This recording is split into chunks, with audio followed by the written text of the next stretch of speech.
Good evening friends, ಎಲ್ಲರಿಗೂ ನಮಸ್ತೆ. ನೋಡಿ, ಬೇಸಿಗೆಗಾಲದಲ್ಲಿ ಈ ರೀತಿ ನೀರನ್ನು ಬಿಡ್ತಾರೆ ಚಾನಲ್ನಲ್ಲಿ. ಅಂದರೆ ಚಾನಲ್ ಅಂತ ಅಂದರೆ ಇದೇನು ಹೊಳೆ ಅಲ್ಲ. ಮೇ ಬಿ ನಿಮಗೆಲ್ಲ ಗೊತ್ತಿರುತ್ತೆ, ಯಾರೆಲ್ಲ ಹಳ್ಳಿ ಸೈಡ್ ಇರ್ತಾರೋ ಅವರಿಗೆಲ್ಲ. ಎಲ್ಲಿ ಡೈರೆಕ್ಟಾಗಿ ಹೊಳೆ ಹೋಗೋದಿಲ್ವೋ, ಎಲ್ಲಿ ನೀರಿನ ಫೆಸಿಲಿಟಿ ಇರೋದಿಲ್ವೋ ಅಲ್ಲಿ ಈ ರೀತಿಯ ಚಾನಲನ್ನು ಮಾಡಿ ಗದ್ದೆಗೆ ಅನುಕೂಲ ಆಗಲಿ ಅಂತ. ಅಂದರೆ ಭತ್ತ ಬೆಳೆಯೋರಿಗಾಗಲಿ ಅಥವಾ ಜೋಳ ಬೆಳೆಯೋರಿಗಾಗಲಿ ಏನೆಲ್ಲ ಇರುತ್ತೋ ಮಳೆಗಾಲದಲ್ಲಿ ಅಲ್ಲದ ಸಮಯದಲ್ಲಿ ಇದನ್ನು ಬಿಡ್ತಾರೆ. ಮಳೆಗಾಲದಲ್ಲೂ ಸಹ ಸಾಮಾನ್ಯವಾಗಿ ಇದು ತುಂಬಿರುತ್ತೆ. ಯಾಕೆ ಅಂತಂದರೆ ಮಳೆ ನೀರೇ ಬಂದುಬಿಡತ್ತೆ. ಆದರೆ ಈ ಒಂದು ಸಮಯದಲ್ಲಿ ಬೇಸಿಗೆಗಾಲದಲ್ಲಿ ಸಾಮಾನ್ಯವಾಗಿ ಚಾನಲ್ ನೀರನ್ನು ಬಿಡ್ತಾರೆ, ಯಾರಿಗೆ ರೈತರಿಗೆ ಅನುಕೂಲ ಆಗಲಿ ಅಂತ. ನೋಡಿ, ಬೆಂಗಳೂರಿನವ್ರಿಗೆ ಏನಾದರೂ ಈ ರೀತಿಯ ಒಂದು ಚಾನಲ್ ನಿಮ್ಮ ಮನೆ ಮುಂದೆ ಇದ್ದಿದ್ರೆ ಏನು ಮಾಡ್ತಾಯಿದ್ರಿ ಅಂತ ಕಮೆಂಟ್ನಲ್ಲಿ ತಿಳಿಸಿ. ಯಾಕಂದರೆ ಎಷ್ಟು ಪ್ಯೂರ್ ಆಗಿರೋ ವಾಟರ್ ಅಂತಂದರೆ, ಸದ್ಯ ಇತ್ತೀಚೆಗೆ ಇದು ಸ್ವಲ್ಪ ಇದಾಗಿದೆ ಬಿಡಿ, ಕಲುಷಿತ ಆಗಿದೆ. ಯಾಕೆ ಅಂತಂದರೆ ಮೊದಲೆಲ್ಲ ಅತಿ ಹೆಚ್ಚು ಮನೆಗಳಿರ್ತಿರಲಿಲ್ಲ. ನೋಡಿ, ಆ ಥರ ಎಲ್ಲ ಮನೆ ಇರ್ತಿರಲ್ಲ, ಬರೀ ಚಾನಲ್ ಇರ್ತಾಯಿತ್ತು ಈ ಥರ. ಇವಾಗೆಲ್ಲ ಏನು ಮಾಡಿಬಿಟ್ಟಿದ್ದಾರೆ ಅವರು, ಡೈರೆಕ್ಟ್ ಸಿವೇಜ್ ಕಲೆಕ್ಷನ್ ಎಲ್ಲ ಇದಕ್ಕೆ ಕೊಟ್ಬಿಟ್ಟಿದ್ದಾರೆ, ಚಾನಲಿಗೆ.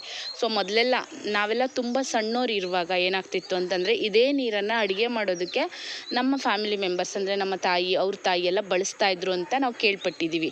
ಬಟ್ ಈಗ ಏನಾಗಿದೆ, ಇದು ತುಂಬ ಕಡಿಮೆ ಆಗಿದೆ. ಯಾಕಂತಂದರೆ ಮನೆಗಳು ಹೆಚ್ಚಾದಾಗೆ, ಫ್ಯಾಕ್ಟ್ರಿಗಳು ಜಾಸ್ತಿ ಆದಾಗೆ ಇಲ್ಲೂ ಸುತ್ತಮುತ್ತ ಇಲ್ಲಿನ ನೀರೇನಾಗಿದೆ ತುಂಬ ಕಲುಷಿತ ಆಗಿದೆ, ಮಿಕ್ಸ್ ಆಗಿದೆ. ಇದನ್ನು ನಾವು ಈವನ್ ಪಾತ್ರೆ ತೊಳೆಯೋದಕ್ಕೂ ಸಹ ಯೂಸ್ ಮಾಡ್ಕೊಳ್ಳೋಕ್ಕಾಗೋದಿಲ್ಲ.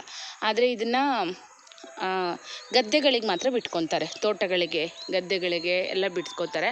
ಬಟ್ ಕುಡಿಯೋದಕ್ಕೆ ಇದನ್ನು ನಾವು ಯೂಸ್ ಮಾಡೋಕ್ಕಾಗಲ್ಲ. ಈವನ್ ಸ್ನಾನಕ್ಕೂ ಸಹ. ಯಾಕಂತಂದರೆ ಯಾವುದಾದ್ರೂ ಸತ್ತ ಪ್ರಾಣಿಗಳನ್ನು, ಆಮೇಲೆ ಗಲೀಜುಗಳನ್ನು ನೀರಲ್ಲೇ ಬಿಸಾಕ್ಬಿಡ್ತಾರೆ. ಇನ್ನೂ ಸಹ ಪ್ಲಾಸ್ಟಿಕ್ ಬಿಸಾಕುವಂಥದ್ದು ಅದೆಲ್ಲ ನಡೀತದೆ. ಈ ಎಲ್ಲ ನೀರೆಲ್ಲ ಹೋಗಿ ಒಂದು ಕೆರೆಗೆ ಸೇರುತ್ತೆ.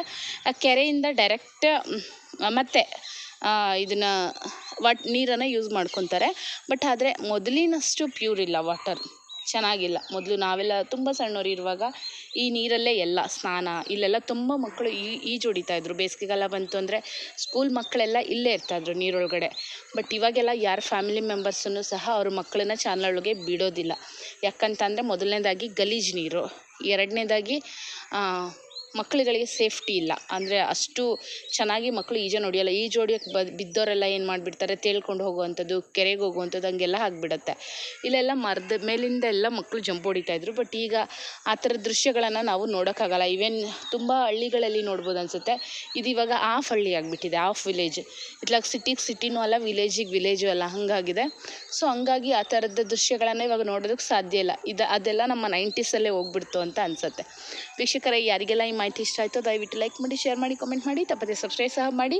ಹಾಗೆ ಈ ಹೊಳೆಯ ಬಗ್ಗೆ ಅಥವಾ ಈ ಚಾನಲ್ನ ಬಗ್ಗೆ ನಿಮ್ಮ ಒಂದು ಅಭಿಪ್ರಾಯವನ್ನು ತಪ್ಪದೆ ಕಮೆಂಟ್ನಲ್ಲಿ ತಿಳಿಸಿ. ನಿಮ್ಮೂರಿನಲ್ಲೂ ಇದೆಯಾ ಈ ರೀತಿ ಹೊಳೆ ಅನ್ನೋಂಥದ್ದನ್ನು ಕಮೆಂಟ್ನಲ್ಲಿ ಹೇಳಿ. ಧನ್ಯವಾದಗಳು.